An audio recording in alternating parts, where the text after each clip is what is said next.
Hello friends, welcome to my Deepshali's kitchen. இன்னைக்கு நம்ம தீப்ஷாலிஸ் கிச்சனில் பார்க்க போகிற ஒரு ஹெல்த் டிப்ஸ் பார்த்தீங்கன்னா, நம்ம வீட்டில் அதிகமாக பயன்படுத்துறது வெள்ளை முள்ளங்கி தான் பயன்படுத்துவோம். ஆனால் இன்னைக்கு சிவப்பு முள்ளங்கியில் இருக்கிற நன்மைகளை பற்றி நம்ம இந்த வீடியோவில் டீட்டெயிலாக பார்க்கலாம்.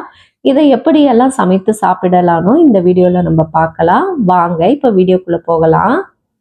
முள்ளங்கி என்றால் பொதுவாக நம்ம நினைவுக்கு வருவது வெள்ளை நிற முள்ளங்கி தான்.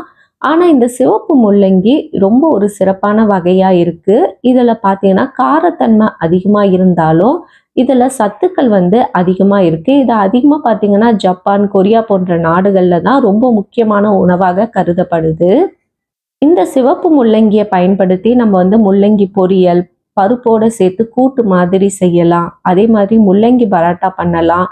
சாம்பார், சேலட், நம்ம நார்மலாக வெள்ளை முள்ளங்கி எதெல்லாம் பயன்படுத்தி பண்ணுவோமோ அதே வகையில் நீங்கள் இந்த கலர் முள்ளங்கியும் நீங்கள் சேர்த்து செய்யும்போது உடலுக்கும் ரொம்ப ஆரோக்கியமானதாக இருக்கும்.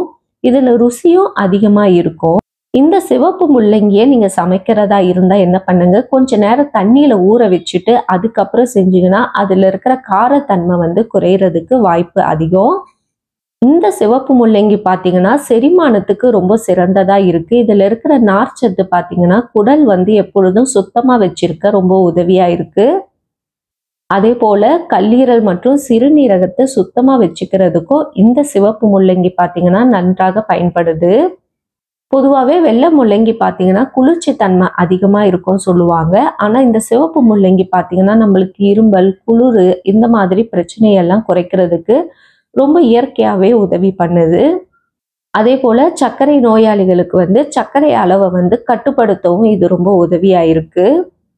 அதே போல் சில பேருக்கு பார்த்தீங்கன்னா மூட்டு வலி, வீக்கம் இந்த மாதிரி பிரச்சனைகளில் ஒரு சிறந்த நிவாரணமாக இந்த சிவப்பு முள்ளங்கி பயன்படுது.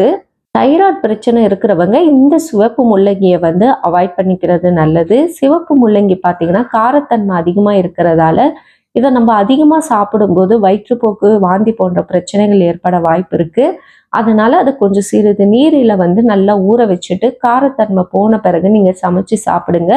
அதே போல் அளவாக சாப்பிடுங்க. அப்போ எந்த பிரச்சனையும் இருக்காது. இந்த சிவப்பு முள்ளங்கி பார்த்தீங்கன்னா உண்மையிலே நம்ம ஆரோக்கியத்துக்கு பயனளிக்கக்கூடியது. நீங்கள் இதை எப்படி சமைக்கிறீங்க, இது வரைக்கும் இந்த முள்ளங்கி நீங்கள் பயன்படுத்தி சமையல் பண்ணியிருக்கீங்களா அப்படின்ட்டு மறக்காமல் கமெண்ட்ஸில் சொல்லுங்கள். வீடியோ பிடிச்சிருந்தா லைக் பண்ணுங்கள், ஷேர் பண்ணுங்கள், சப்ஸ்கிரைப் பண்ணுங்கள் ஃப்ரெண்ட்ஸ். அடுத்த ஒரு ஆரோக்கியமான வீடியோவில் உங்களை சந்திக்கிறேன். Bye bye friends.